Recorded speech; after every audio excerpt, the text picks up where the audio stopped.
Donc, l'orateur suivant est Pascal Caillé, donc, qui est pharmacien, docteur et chercheur en santé publique. Donc, il a fait une thèse en épidémiologie à l'université Claude Bernard de Lyon, travaillé aux hospices civils de Lyon, au CHU d'Amiens et maintenant vous êtes au CHU de Nantes. Vous travaillez donc également en tant que méthodologiste statisticien, donc tout ce qui est au sein de l'unité de santé publique interventionnelle. C'est bien ça. Donc depuis 2011, vous utilisez les bases de données, et donc en particulier le système national de données de santé, donc SNDS. Vous allez nous en parler un peu. Donc vous exploitez, analysez ces données, notamment, enfin pour votre recherche en particulier pour étudier les pratiques de prévention du cancer ou de consommation de médicaments dans la population. J'ai pu noter aussi que vous avez de nombreuses publications dans ces domaines, dans des revues internationales. Donc là, aujourd'hui, vous allez nous parler de systèmes de données de santé, quel accès, quel design d'études, et en particulier, vous allez essayer de nous montrer le potentiel qu'a ce système de données pour utiliser ces données dans tout ce qui est intelligence artificielle. Merci beaucoup. Alors, est-ce que vous m'entendez? Oui, c'est mieux là. Merci beaucoup de m'avoir invité donc, à cette conférence. Et donc, je vais effectivement vous présenter plus particulièrement donc, une évolution récente vis-à-vis de l'exploitation des données médico-administratives en France, qui est du coup la création du Health Data Hub et ce que ça implique, notamment pour les chercheurs, notamment en AI, mais pas que, en France. Et à l'international aussi, puisqu'il y a une volonté d'ouverture de cette base à l'international.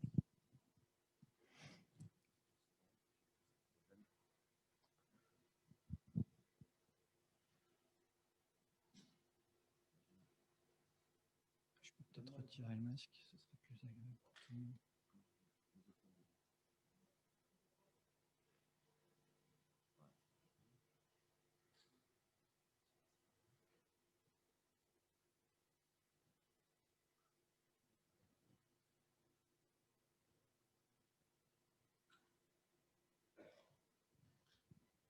Okay.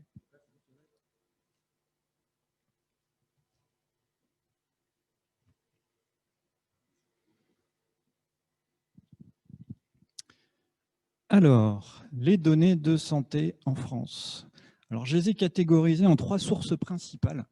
Vous avez d'un côté les données plutôt orientées pratiques dans le cadre hospitalier, donc avec la création d'entrepôts de données de santé où on a une grande diversité vis-à-vis des données qui peuvent être stockées dedans. Ça va du compte-rendu aux résultats d'imagerie, avec effectivement tous les résultats de la biologie, mais pour un échantillon restreint de patients qui sont ceux qui passent par justement l'hôpital en question. Vous avez des données qui sont en fait des données issues de questions de recherche traitées par des études de cohortes épidémiologiques. Donc, notamment, l'exemple que je donne, c'est la cohorte Constance, qui est un échantillon représentatif de la population générale qui va être suivi pendant très longtemps, mais avec, je dirais, un déploiement régulier. Il y a encore un souci technique. Allez-y, je vous en prie.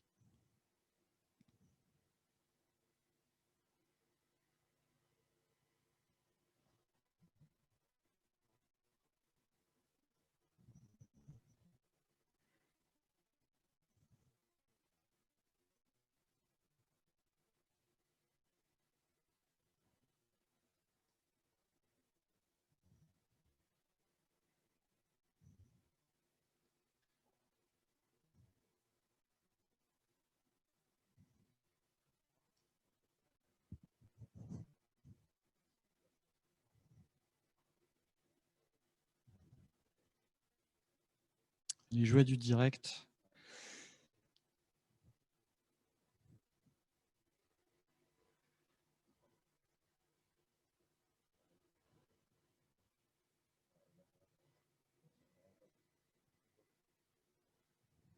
D'accord, donc je peux revenir sur mes diapos d'avant. OK. Donc, ces cohortes-là sont des cohortes qui nécessitent beaucoup de moyens. Le recueil des données n'est pas automatisé. C'est souvent des questionnaires qu'on doit envoyer aux gens et il y a beaucoup d'argent derrière, de temps. C'est très chronophage. C'est très qualitatif en termes de données générées, mais c'est très chronophage. Et après, vous avez les données de remboursement, donc médico-administratives. Donc en France, on a notamment et surtout le système national des données de santé, donc je vais vous exposer après, mais en gros, c'est les données de la sécurité sociale. C'est-à-dire que dès qu'une personne va avoir un contact avec le système de soins qui va générer un remboursement, ça va tomber dans une base et qui sera justement utilisable à des fins de recherche. Donc, l'avantage, c'est que c'est un recueil automatisé des données sur une grande population et malheureusement, derrière, vous verrez, il y a quand même des limites. Donc, un petit zoom sur le SNDS, qu'est-ce que c'est? Alors, je vais en parler longuement parce que c'est finalement aussi, je dirais, une des composantes principales de ce qui est proposé par le Health Data Hub. Le SNDS, c'est donc le Système national des données de santé, anciennement le SNIRAM, donc le Système national interrégime des données de l'assurance maladie, pour faire court.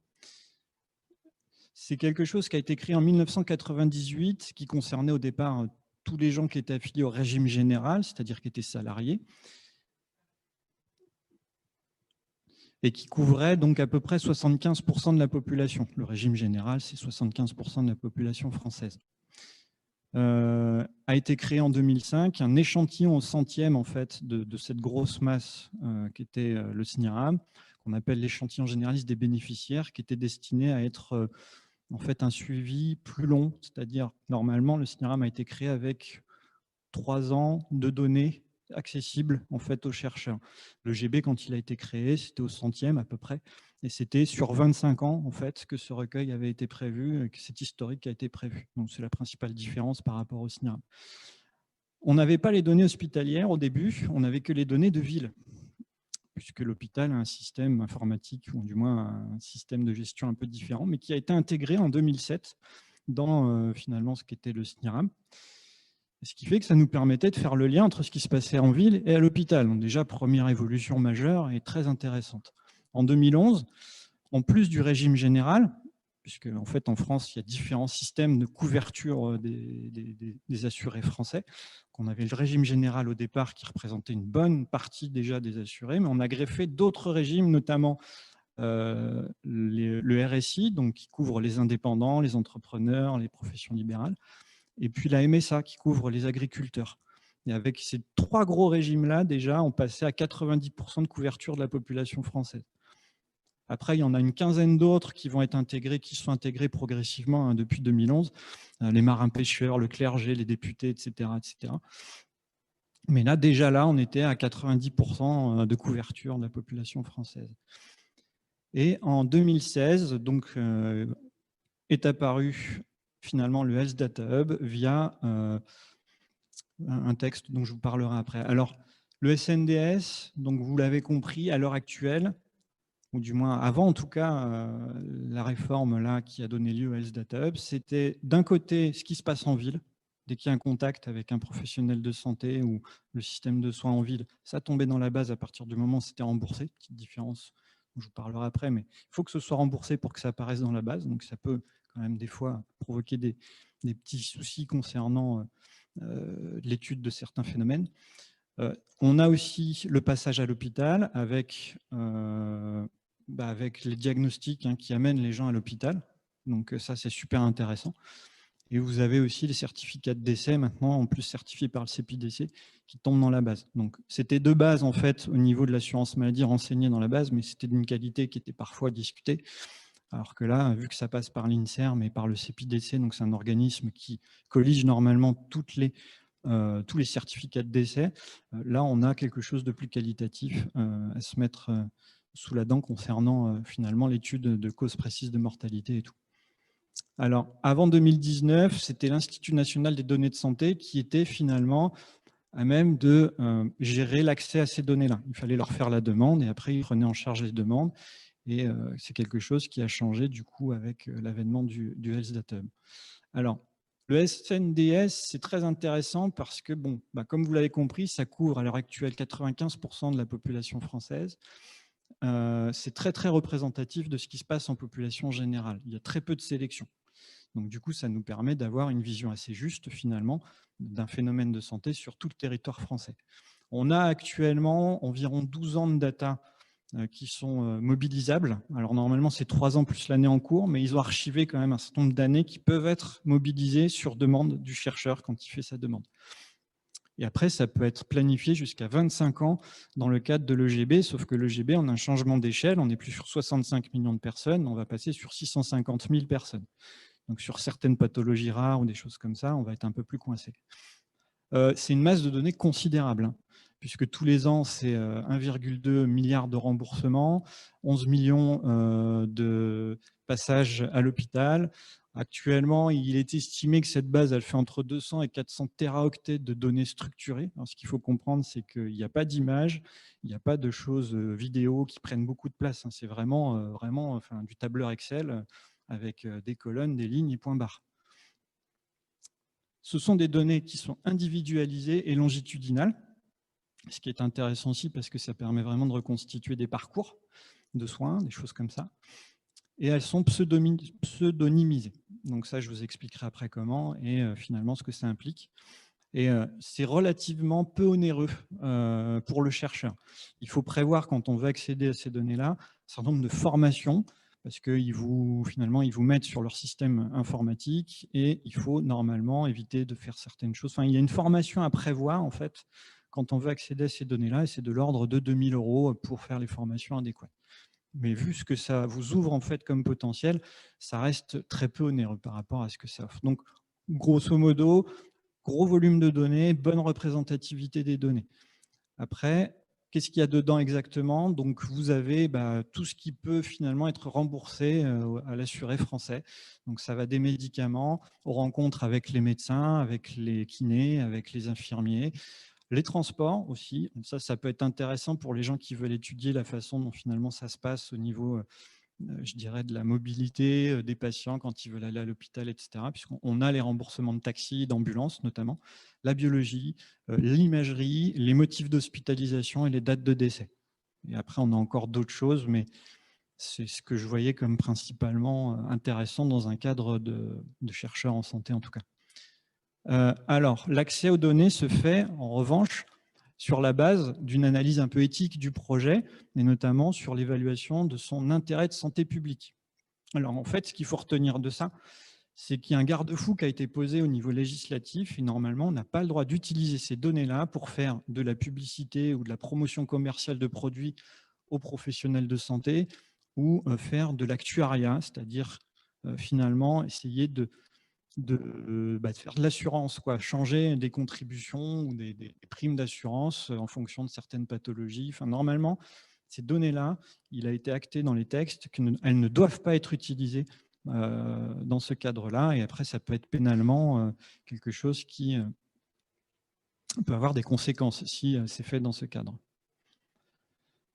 Alors, le côté un peu frustrant en fait du SNDS, c'est que vous avez très peu de données cliniques, à part l'âge, le sexe, un peu la précarité par le biais d'avoir accès finalement au dispositif de couverture mutuelle universelle, qui est donné aux personnes qui ont effectivement des statuts qui sont précaires en fait au niveau socio-économique, et vous avez aussi le lieu de résidence. Vous n'avez pas de résultat, c'est-à-dire que vous savez quand les gens passent finalement dans leur labo de bio, mais vous ne savez pas finalement ce qu'a été le résultat du dosage. Par exemple, vous savez que la personne a été testée au Covid, mais vous ne savez pas si c'était positif ou pas. Donc ça peut être frustrant, vraiment, sur certaines questions, sur certains aspects. L'accès aux données, alors, il est quand même assez lent, dans le sens où il faut attendre en moyenne 8 mois pour avoir, il fallait attendre en tout cas, 8 mois pour avoir accès aux données. Sur un projet de recherche, c'est long, 8 mois, entre le fait de faire la demande et le fait d'avoir accès aux données pour faire bosser votre ingénieur dessus. Ça peut, si on ne le sait pas, dans la façon dont on va construire son projet de recherche, ça peut vous planter votre projet de recherche parce que votre ingénieur, si vous l'embauchez juste au moment où finalement vous démarrez la demande en vous disant dans un mois j'ai mes données, vous allez vous retrouver avec quelqu'un qu'il va falloir occuper pendant 8 mois, et quand vous aurez besoin de cette personne pour faire l'analyse, il n'y aura peut-être plus les sous pour pouvoir la payer. Donc, c'est quelque chose qu'il faut anticiper. Et après, vous avez donc compliqué dans le sens où, en fonction des bases, en plus, ce n'était pas forcément les mêmes gouvernances et ce n'était pas forcément les mêmes demandes à faire, mais ça s'améliore. Et aussi, il y a un autre aspect qui, moi, personnellement, m'a frustré, c'est qu'on était captif de SAS, puisque c'est le système, en fait, qui a été choisi par l'assurance maladie pour opérer, finalement, les données, donner accès aux données. Donc, c'est-à-dire que quand vous voulez travailler sur les données du SNDS, étant donné que, normalement, on n'exporte pas les données, ça peut se faire sous certaines conditions, mais normalement, on ne les exporte pas, il faut qu'on travaille sous SAS quand on fait ces analyses. Alors ça, c'est très bien, mais il y a des choses qui ne tournent pas sous SAS. Il faut passer sous Python ou sous R pour notamment faire de l'intelligence artificielle. En tout cas, dans ce qui est proposé par l'assurance maladie, ce n'est pas des choses qui sont implémentées sur leur système d'information. Donc, on était un petit peu contraint et captif finalement de l'utilisation de SAS, ce qui restreignait beaucoup finalement la qualité des projets qu'on pouvait faire. Donc, globalement, le constat qui avait été fait avant donc, le texte en question, c'était que on n'avait pas suffisamment une grosse diversité pour vraiment permettre de faire de l'IA et l'accessibilité, elle était quand même perfectible. C'est ce que je dis là en fait, c'est-à-dire que finalement, les bases de données en France, le constat qui a été fait, notamment par Cédric Villani, on y reviendra après, c'est que les bases de données étaient dispersées. Les accès en fait, aux bases de données répondaient à des problématiques qui étaient différentes en fonction des gouvernances. Quand on demandait à la TIH, ce n'était pas la même chose que quand on demandait à la CNAM ou quand on demandait à quelqu'un d'autre. Il y avait des problèmes d'interopérabilité entre les bases, qui avaient des systèmes informatiques différents, donc des fois on ne pouvait pas les lier, c'était compliqué. Et puis l'ouverture à l'étranger, c'était compliqué aussi. Donc tout ça, c'était finalement des freins quant au fait d'utiliser ces données-là dans un cadre de déploiement de projets d'intelligence artificielle.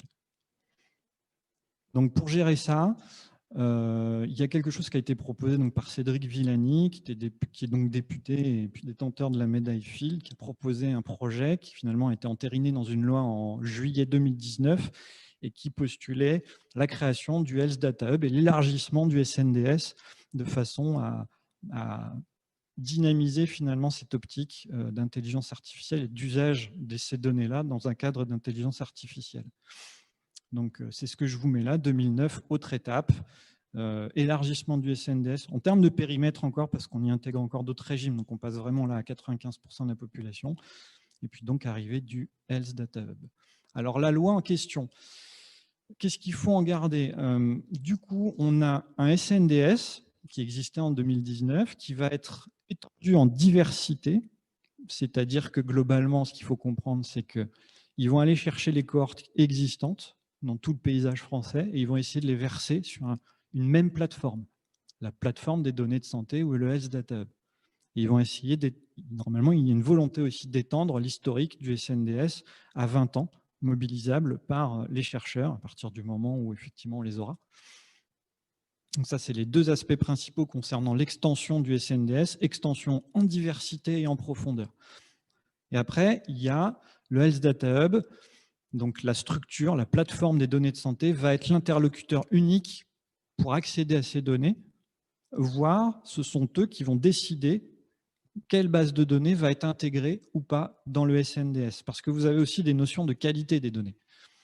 C'est-à-dire qu'il faut que les données soient utilisables d'un point de vue recherche, il faut qu'elles soient suffisamment qualitatives pour pouvoir, je dirais, être utilisées dans cette optique-là. Donc, ils vont avoir cette double casquette qui est mise à disposition des données et évaluation, finalement, est-ce que ça vaut le coup de les mettre dans notre catalogue de données accessibles. Donc, le Health Data Hub, le principal objectif, c'est de faire de sorte à ce que les données du SNDS étendu, le SNDS, il faut faire attention, du coup maintenant vous avez deux définitions qui peuvent cohabiter, c'est le SNDS historique, c'est-à-dire avant 2019, et le SNDS étendu après 2019, après la loi. Le SNDS étendu, c'est le SNDS plus toutes les cohortes qu'on va mettre dedans, la plateforme des données de santé, donc Health Data Hub.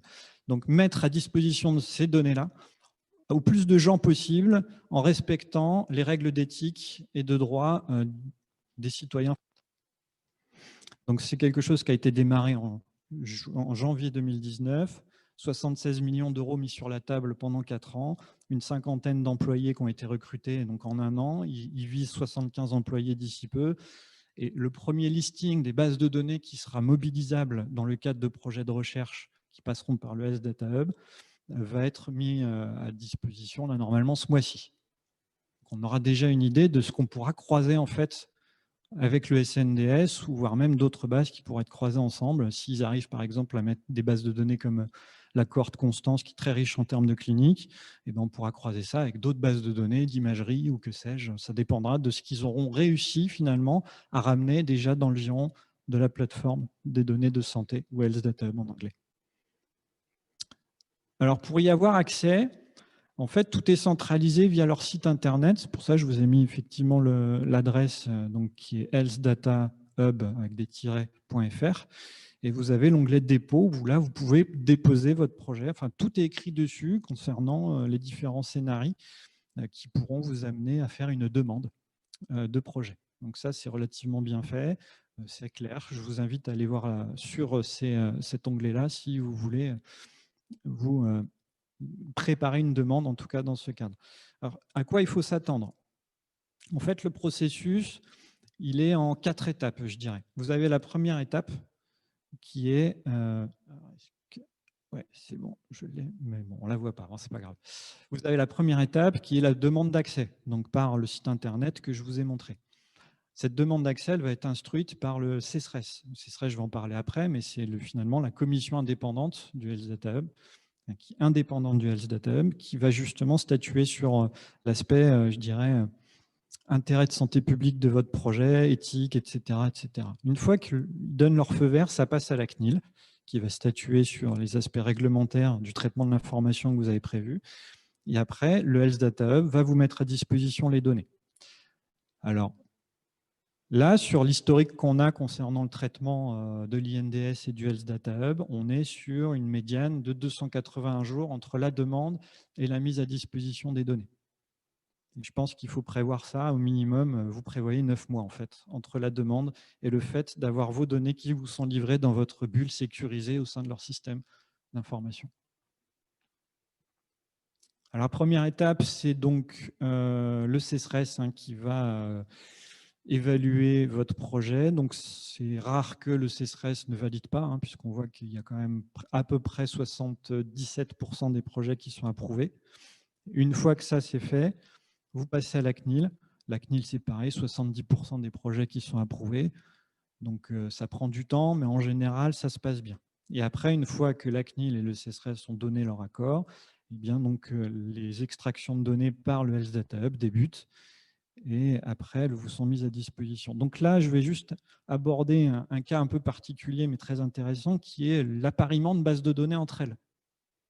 Parce que c'est des choses que je pense, en termes d'intelligence artificielle, peuvent vous être ça peut être très intéressant de prendre différentes sources de données pour alimenter des algorithmes d'intelligence artificielle et de faire tourner ça sur des données mixtes, très diverses. Ça améliore les performances des algorithmes, moi, de ce que j'en ai compris en tout cas.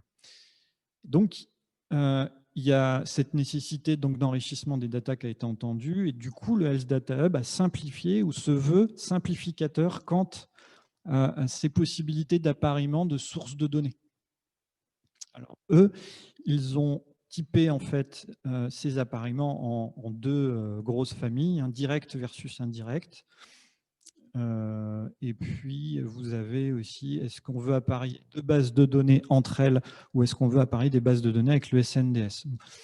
Alors, vous avez un document qui est assez bien fait qui vous expose tout ça. C'est pareil, je n'ai pas tout repris, mais je vais juste vous exposer un petit peu le premier cas que je trouve intéressant, que je trouve le plus intéressant, qui est effectivement de vouloir apparier une base de données clinique avec les données du SNDS, par exemple. Donc là, vous avez deux situations. Soit vous avez à disposition donc le NIR, le numéro de sécu, soit vous ne l'avez pas. Alors, qu'est-ce que le numéro de sécurité sociale? Le numéro de sécurité sociale, ou le NIR, numéro d'inscription au répertoire, en fait, c'est un numéro que tous les Français ont à la naissance. On va être inscrit sur un répertoire qui s'appelle le RNIPP, le répertoire national d'identification des personnes physiques. Toute personne née en France va en avoir un. Donc, il est structuré d'une façon particulière. C'est ce que je vous décris en bas. Le premier numéro, c'est le sexe. Après, vous avez les deux derniers chiffres de votre date de naissance, le mois de naissance. Enfin, il y a tout un tas de données qui sont finalement renseignées dans ce numéro, et les 2 derniers chiffres sont une clé de contrôle dont le nombre varie aléatoirement entre 1 et 97. Donc son usage normalement, c'est de voir si la personne est vivante ou pas, et voilà. Et du coup, il a été aussi utilisé dans le cadre de la pseudonymisation dont je vous parlais au début, des identifiants ou des personnes en fait qui sont dans le SNIRAM. Ce NIR va être utilisé pour créer un identifiant, un pseudonyme dans les bases du SNDS via des algorithmes, ou un algorithme qui s'appelle FOIN, la fonction d'occultation des identifiants nominatifs, qui a été créé en 1996 avec la méthode du SHA-1. Et vous avez effectivement plusieurs niveaux d'application de cet algorithme, qui va partir finalement des producteurs de données de terrain que sont les établissements hospitaliers et les caisses primaires d'assurance maladie. Première itération de l'algorithme, ça va être transmis à la TIH et à la CNAM, qui va faire une deuxième itération de l'algorithme, et après, il va y avoir intégration de ces pseudonymes et des données associées à chaque pseudonyme dans le SNDS. En fait, ces 2 niveaux sont nécessaires pour éviter que le pseudonyme soit disponible à tous les intervenants tout au long de la chaîne. Ils font de sorte à cloisonner les choses, en fait.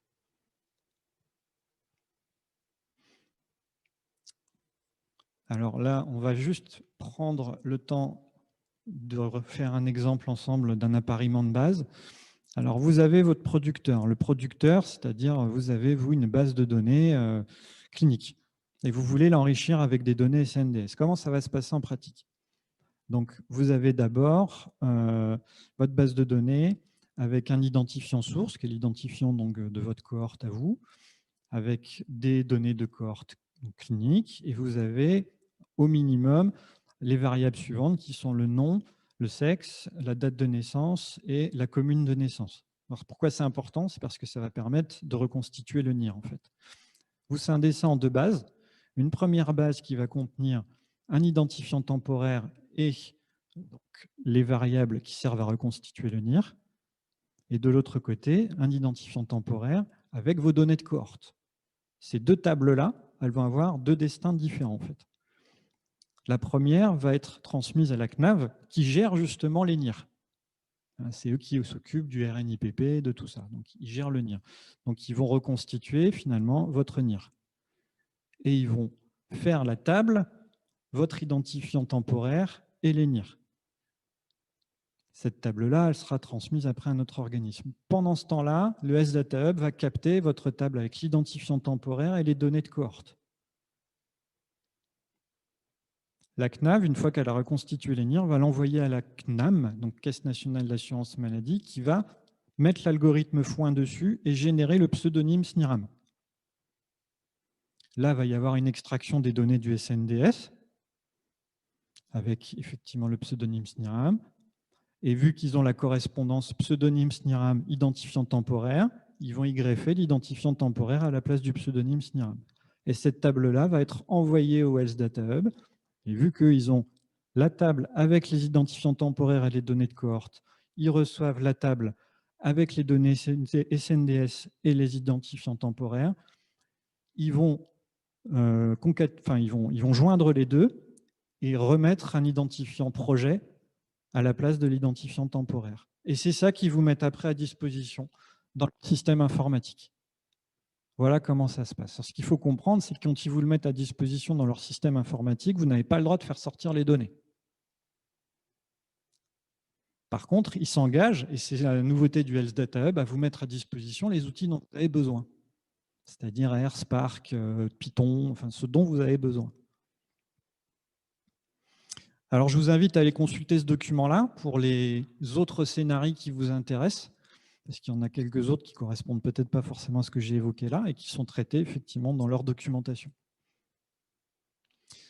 Alors, tout ça, c'est super intéressant. Donc, gros potentiel. Ce qu'il faut comprendre, c'est qu'avec l'avènement du SNDS étendu et du Health Data Hub, potentiellement toutes les données de santé des Français peuvent être contenues et administrées finalement par le Health Data Hub.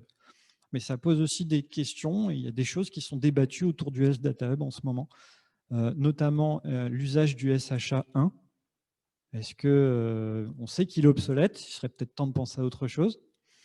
La pseudonymisation est-elle suffisante? Puisque, en plus, si on augmente la variété des données disponibles dans le Health Data Hub, on peut très vite réidentifier les gens. Et du coup, une pseudonymisation, peut-être que maintenant, ça pose vraiment question. Et il y a des choses qui sont débattues autour de ça. Alors, il y a eu aussi une aventure quant à la création du Health Data Hub. C'est à l'époque Jean-Marc Aubert, qui était donc anciennement président de IQVIA. IQVIA, c'est une boîte privée qui gère beaucoup de données de santé. C'est anciennement IMS Health, pour ceux qui connaissent. C'est des gens qui mettent à disposition contre somme en fait, des données de santé pour faire de la recherche avec. Donc, il a été débauché, il a été mis à l'adresse et en fait, il a géré l'architecture et la création du Health Data Hub. Et après, il est reparti à IQVIA.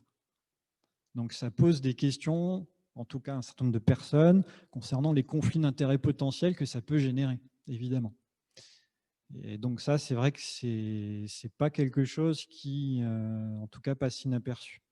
Après, on a eu aussi récemment des choses autour notamment des modifications de lois américaines et européennes qui pourraient éventuellement impacter la façon dont ces données-là pourraient être utilisées, soit par des pays extérieurs, soit même en Europe, etc., etc. Pourquoi? Parce qu'il y a l'US Cloud Act qui a été signé par Trump il n'y a pas longtemps et qui stipule que sur des demandes motivées, notamment dans un cadre pénal, toute donnée gérée par une entreprise américaine peut être amenée à être utilisée en fait, par le gouvernement américain.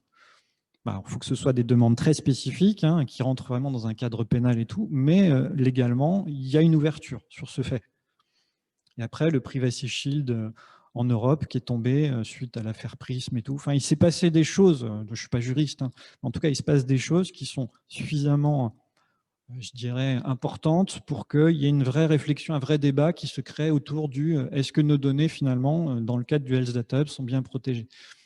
Et il y a une couche supplémentaire qui a été mise là-dessus, dans le sens où le Health Data Hub a choisi de travailler avec Microsoft concernant l'hébergement des données. Donc notamment avec leur data center aux Pays-Bas, ce qui pose question du coup, puisque finalement c'est une entreprise américaine qui va gérer les données de santé des Français. Si on doit faire court, c'est un peu ce qui va se passer. Le pourquoi du comment, je ne suis pas en capacité de vous l'expliquer parce que je ne suis pas effectivement suffisamment, je dirais, expert là-dessus. Mais en tout cas, il y a des vrais débats, des vraies choses qui se montent en termes d'action juridique, notamment de la part des opérateurs européens qui disent « mais pourquoi vous avez choisi Microsoft alors que nous, on pouvait vous offrir des services qui étaient au moins aussi performants que Microsoft ?» Et c'est vrai que là, ça part au Conseil d'État et des choses qui vraiment bougent sur ce point. Alors, quelques exemples d'utilisation de ces données-là. Alors là, il s'agit des résultats de l'appel à projet fait par le Health Data Hub en 2019. Il y en a eu un aussi en 2020, mais je vous invite à aller voir la vidéo qui est sur leur site, où justement, ils parlent des projets et chacun vient présenter son projet en 5 minutes, ce qui est plutôt intéressant, ce qui vous montrera en fait un petit peu l'optique du Health Data Hub quant au fait d'accompagner des projets. Alors là, le résultat de l'appel à projet, c'est est-ce que le Data Hub va m'accompagner personnellement sur mon projet ou pas?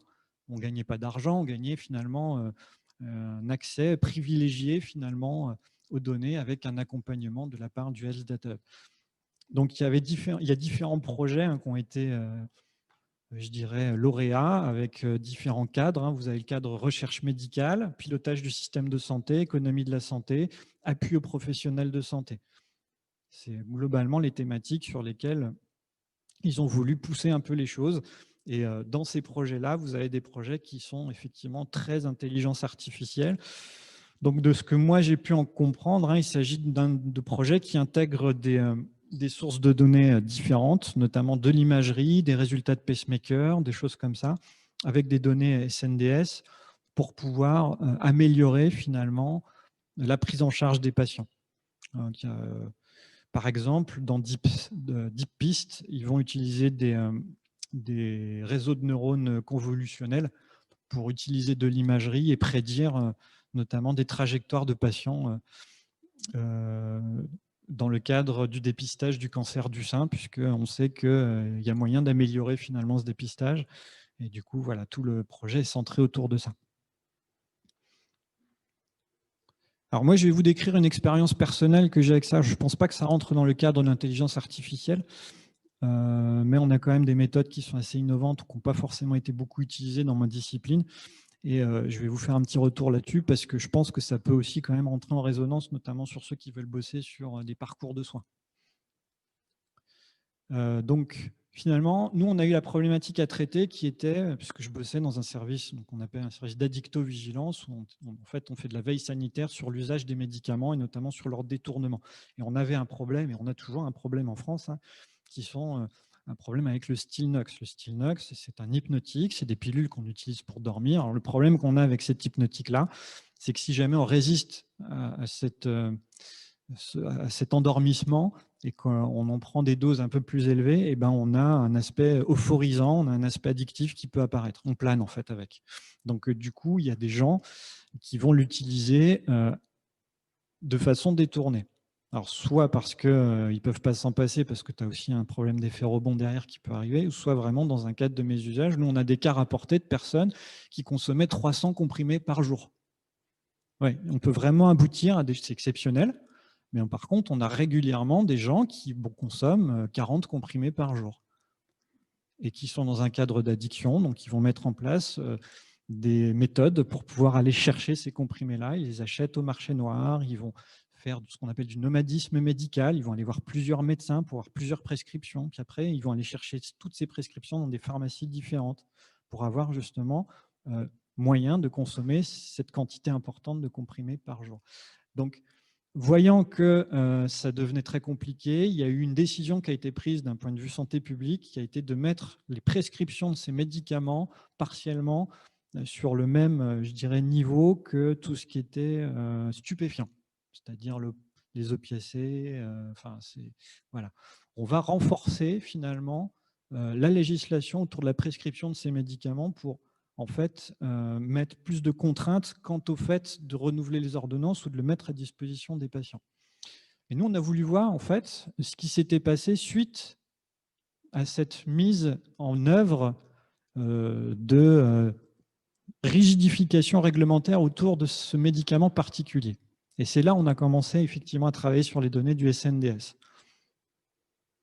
Donc, on a utilisé l'échantillon. Au départ, je voulais utiliser la base complète, mais finalement, étant donné que je ne pouvais utiliser que ça, s'il y a des choses que je voulais faire que je ne pouvais pas faire, donc du coup, j'ai fait autrement et je suis passé par l'EGB, l'échantillon généraliste des bénéficiaires.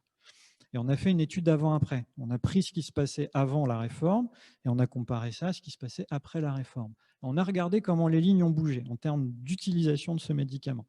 Donc, on avait, en gros, on a, pour l'instant, c'est un projet qui est toujours en cours, on a répondu à 3 questions différentes qui sont déjà, est-ce que la proportion d'utilisateurs a changé d'un point de vue global en population?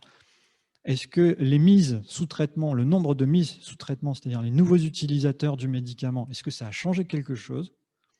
Et enfin, quand les gens ont arrêté, ou si ça a changé quelque chose, qualitativement, est-ce que ça a changé quelque chose en termes de switch? Alors, ce qu'on appelle un switch, c'est des gens qui, par exemple, arrêtent le zolpidem, mais vont commencer à mésuser une autre molécule. C'est-à-dire que nous, on pourrait très bien dire, vu qu'ils arrêtent de consommer du zolpidem, c'est génial, ça marche, ce changement réglementaire. Sauf que derrière, ce qui peut se passer, c'est qu'ils se mettent à mésuser autre chose. Du coup, ça marche, mais pas si bien que ça en termes de santé publique. On a voulu regarder ça, notamment en faisant une analyse un peu particulière, qui est donc la sequence state analysis, avec du clustering donc agglomératif. Alors ça, c'est les réponses aux 2 premières questions. Donc, ce n'est pas de l'intelligence artificielle, hein, c'est plutôt de la statistique un peu classique. On a vu effectivement que la prévalence avait diminué de moitié, et puis on observe à peu près la même chose pour l'incidence, c'est-à-dire que l'implémentation de ce changement réglementaire a diminué par 2 les utilisateurs du zolpidem, et il y a moins de mise sous traitement. C'est-à-dire que du coup, les médecins ont adapté leurs pratiques et proposent moins et mettent moins en place et utilisent moins cet outil-là pour gérer les problèmes de sommeil de leurs patients. C'est ce que ça veut dire en gros. Donc là, on pourrait se dire, c'est chouette, parce que ça veut dire qu'on a quand même la moitié des gens enfin, on a diminué notre prévalence de 50%, donc c'est que ça a bien marché. Bon, alors après, il y a des limites à tout ça, mais on les discutera après. Et alors, le troisième point, c'est les switches. Alors, les switches, ça veut dire quoi? Ça veut dire, est-ce que les gens se sont mis à consommer autre chose? Donc là, on a utilisé la sequence state analysis, donc c'est l'étude des successions d'états. En fait, c'est quelque chose qui se fait beaucoup dans les sciences sociales, notamment quand on fait des analyses vie entière de parcours, voir si les gens, effectivement, vont sur un métier, puis après ont des accidents de vie, etc. etc. Et nous, on l'a transposé finalement à notre problématique, qui est la pharmacoépidémiologie, et on a créé finalement des états qui sont, est-ce que la personne a consommé le médicament dans le mois en cours? Donc voilà, on est parti sur une séquence de 27 mois où on a regardé ce qui s'était passé au cours de ces 27 mois.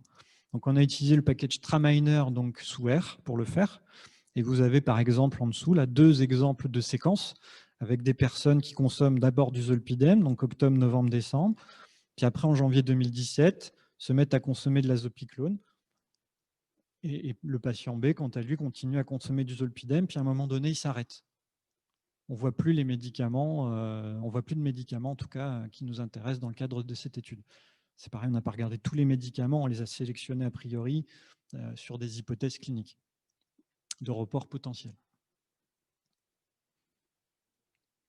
Alors, qu'est-ce que ça nous a permis de faire? Donc, du clustering de séquences. Alors, comment on a fait? On a mesuré finalement des indices de dissimilarité entre les séquences.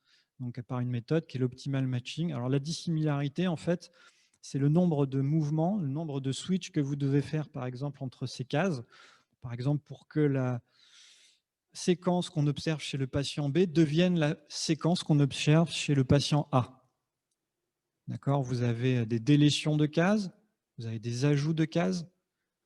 Voilà. Et ce nombre en fait, d'opérations que vous devez faire pour transformer la séquence B en séquence A, ça va créer une distance. Et si vous comparez toutes les distances les unes avec les autres, 2 à 2, vous avez un jeu de distance. Et à partir de là, vous pouvez commencer à faire effectivement du clustering sur ces distances. Donc après ça, justement, on a fait une classification ascendante hiérarchique en utilisant le critère de Ward. On a sélectionné notre nombre de clusters sur un certain nombre d'indices, qui sont les chutes d'inertie, la forme du dendrogramme. On a utilisé aussi d'autres indicateurs, donc la SW et puis l'index C de Hubert. Et on a utilisé le cluster package, le package cluster et la fonction weighted cluster, je crois, dans ce package. Donc toujours sous R. Et qu'est-ce que ça nous a donné? Ça nous a donné ça. 4 clusters. On retrouve effectivement des choses qu'on avait déjà vues dans l'analyse, je dirais plus grossière, entre guillemets, des incidences et des prévalences. Voilà. La moitié des gens continuent à consommer du zolpidem et la moitié à peu près des gens montrent une discontinuation du zolpidem. Est-ce qu'elles sont réelles ou pas? Et c'est là où notre approche finalement nous apporte de l'information. On observe qu'il y a des vraies discontinuations sans report, en tout cas sur d'autres molécules présumées, dans 33% des cas. Par contre, on a des switches. On a des switches vers la zopiclone. Alors la zopiclone, en fait, c'est un peu le jumeau du zolpidem. Sauf que jusqu'à présent, on avait moins de problèmes avec la zopiclone en termes de détournement qu'avec le zolpidem. Mais finalement, il est possible aussi qu'on ait ce genre de mésusage. Et donc ça, on le verra dans les années qui viennent ou dans les mois qui viennent, parce que normalement, on devrait avoir une augmentation de signaux de mésusage concernant la zopiclone, si vraiment c'est des personnes qui étaient addictes en fait, au zolpidem et qui remplacent le zolpidem par le zopiclone dans le cadre de leur addiction. Mais on a quand même des gens qui ont switché du zolpidem vers le zopiclone. Et il y en a d'autres qui ont switché vers une autre benzodiazépine. Donc notamment une benzodiazépine qui s'appelle le Temesta, je crois. Et du coup, on est allé plus loin finalement dans l'interprétation de ce qu'on voyait au niveau des arrêts présumés, en tout cas, de zolpidem. Il y a des gens qui ont fait des switches. Ce n'est pas si simple que ça. Voilà. Alors pour conclure, qu'est-ce que je... en fait, moi, après, c'est mon opinion. Je trouve que le Health Data Hub et l'extension du SNDS, sur le principe, c'est quand même effectivement une petite révolution parce qu'on a une ouverture sans précédent finalement de la donnée qu'on va pouvoir utiliser dans le cadre du déploiement de projets de recherche, d'intelligence artificielle ou autre. Et ça, c'est vrai que c'est majeur, parce que c'était un des freins, en fait, quant à l'utilisation des données du SNDS jusqu'à présent. Alors, en tout cas, pour le Health Data Hub, c'est un gros challenge, parce qu'ils vont avoir comme tâche d'administrer toutes ces données-là et de les mettre à disposition des chercheurs. Et du coup, je pense que de leur côté, c'est vraiment une grosse responsabilité, une grosse... finalement un gros pouvoir qu'ils ont de donner et de choisir déjà les bases de données qui seront dans ce Health Data Hub et de donner accès aux gens. Mais ça doit se faire aussi dans un cadre de responsabilité et notamment une responsabilité envers les populations qui seront couvertes par ces données-là. Parce que, comme je l'ai exposé tout à l'heure, eh ben, les choses elles sont quand même complexes d'un point de vue juridique, je trouve, et d'un point de vue de la responsabilité, de réidentification des gens par rapport, etc., tout ce qui va être mis à disposition des chercheurs. Donc voilà, et ça, c'est une phrase effectivement qui date d'il y a très longtemps, puisque c'est une phrase qui date de la Révolution française en 1793. Donc voilà, merci beaucoup de m'avoir écouté, et puis je suis disponible si vous avez des questions.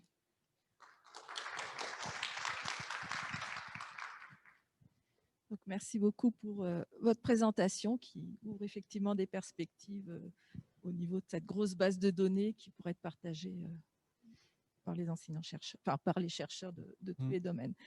Alors, je rappelle aux gens qui sont à distance qu'il y a possibilité de poser des questions. Je pense qu'il suffit d'écrire la question et puis ensuite on la récupère et on peut poser directement la question. Donc, même si vous êtes à distance, n'hésitez pas à poser des questions. Donc, on va déjà commencer par s'il y a des questions dans la salle.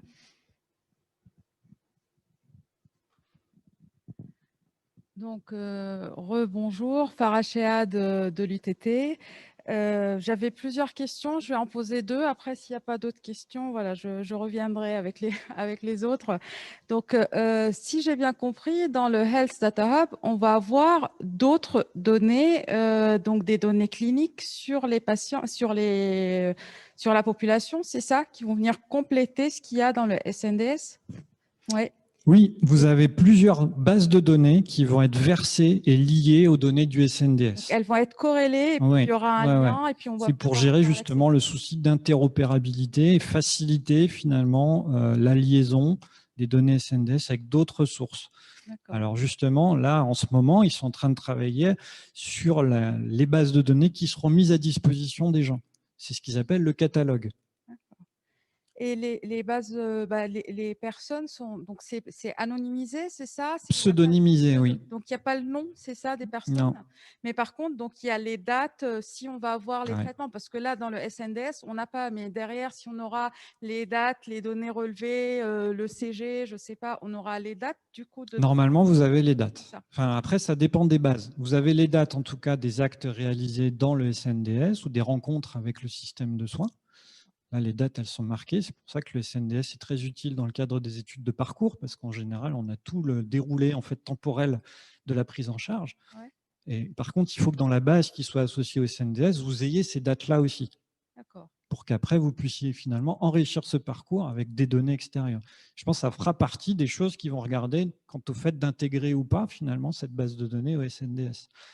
Mais après, si vous avez une base de votre côté, l'avantage aussi de ce déploiement du Data Hub, c'est que vous pouvez vous-même aller toquer à leur porte en disant, voilà, moi j'ai une base, j'aimerais la lier au SNDS, elle n'est pas proposée dans le catalogue, mais il y a possibilité quand même de leur demander de faire une liaison.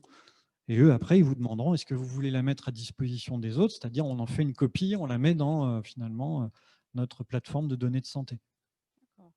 Et peut-on espérer un jour en France avoir une base de données facile d'accès où il y a tout, comme ça se fait aux États-Unis? Je ne peux pas vous dire. Après, je ne suis pas devin. Après, ils y travaillent. Ils essayent effectivement de simplifier l'accès des chercheurs à ces bases-là. Mais c'est vrai qu'en France, on a beaucoup de garde-fous qui sont à la fois une chance et une malédiction, on va dire ça comme ça, puisque ça protège énormément les gens, donc ça c'est très bien.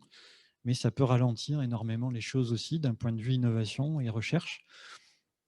Enfin, c'est un autre débat sur lequel je ne peux pas me placer, mais disons qu'on y avance. On avance vers cet idéal, de par ne serait-ce que ce qui a été fait là vis-à-vis de la loi Ma Santé 2022 et l'avènement du Health Data Hub.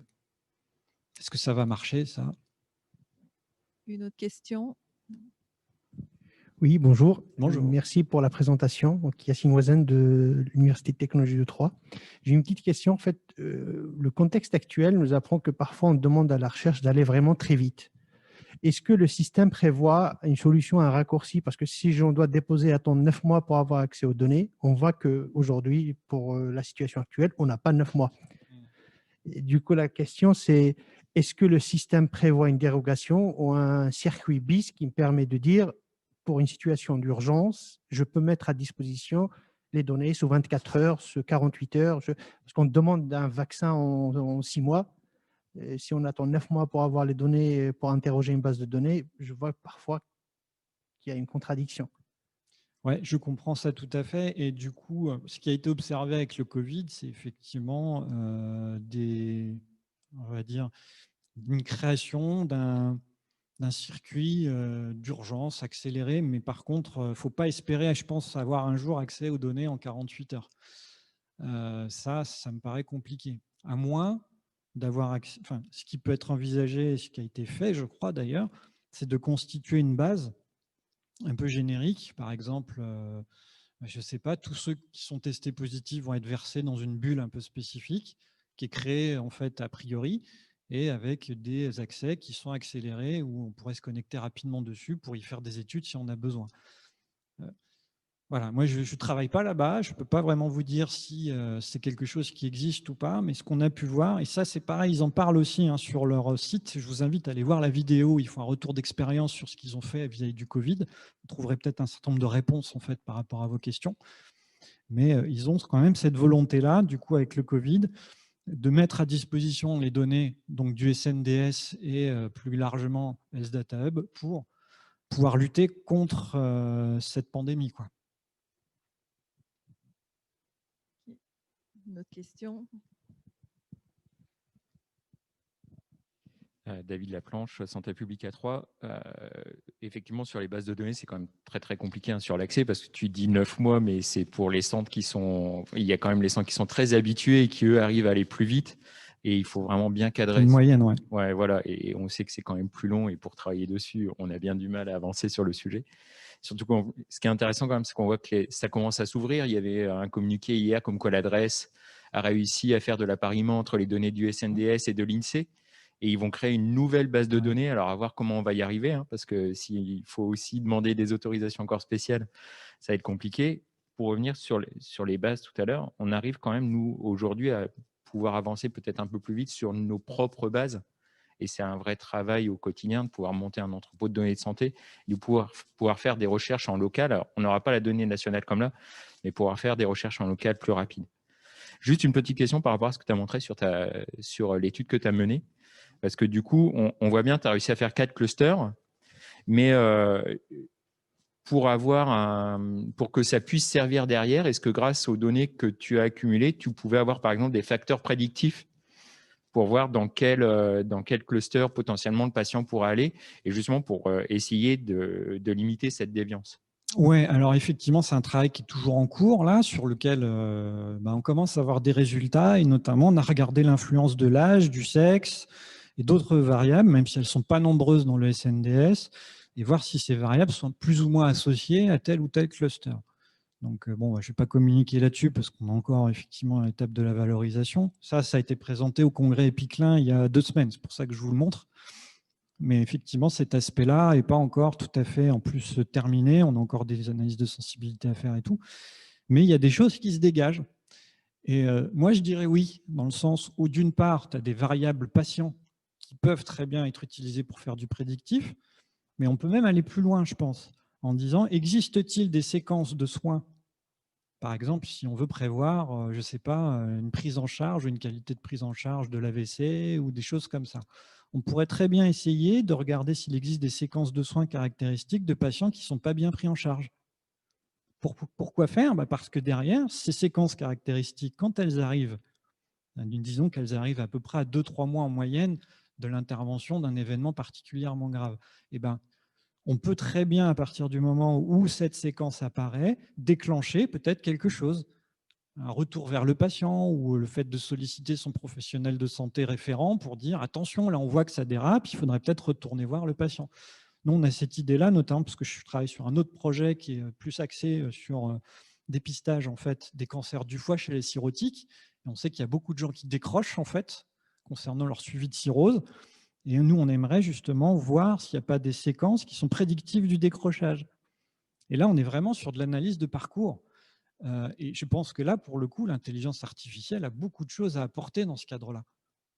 Et il y a déjà des équipes qui travaillent. Je sais que notamment, il y a l'équipe Repère à Rennes qui travaille sur cette question-là, de déterminer finalement des méthodes en fait optimales de détection de séquences dans l'articulation des soins chez un patient qui peuvent être prédictives d'un événement de santé particulier. Il y a tout un champ en fait qui s'ouvre autour de ça et qui, moi, je trouve particulièrement passionnant. Mais par contre, ce n'est pas mon domaine et c'est là-dessus d'ailleurs que je pense que le fait qu'on se voit tous aujourd'hui, qu'on en discute, est super intéressant. Parce que ça rejoint vraiment les sciences de l'ingénieur de façon très importante, quoi. Justement, j'ai une question par rapport aux outils qu'on peut utiliser, parce que vous dites qu'on ne récupère pas les données, mais qui mettent à disposition les différents outils.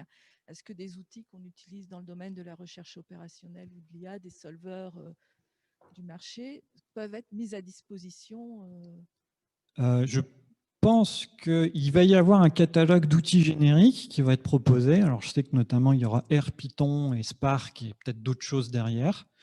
Et il reste ouvert, je pense, à d'autres propositions, mais ce sera peut-être plus du cas par cas. Ils sont en train d'envisager quelque chose d'assez flexible quand même. Parce que justement, ils ont écouté ça et je pense qu'ils entendent ça, que si vraiment on est dans une optique de recherche, il y a peut-être des choses qui seront à déployer sur des outils ou avec des langages informatiques particuliers. Et vu que il y a une certaine flexibilité prévue dans leur système informatique, il est tout à fait possible qu'on puisse implémenter ces solutions-là dans l'analyse des données, dans la bulle en tout cas, qu'ils nous mettront à disposition. Est-ce qu'il y a des questions à distance ou pas? Non, peut-être pas. Alors peut-être une dernière question, s'il y en a une. Sinon, on va s'arrêter là, puis on va aller déjeuner. Et donc, je crois qu'on se retrouve à 14h, c'est ça? Okay. Donc là, ce sera pour les sessions partagées. Merci beaucoup.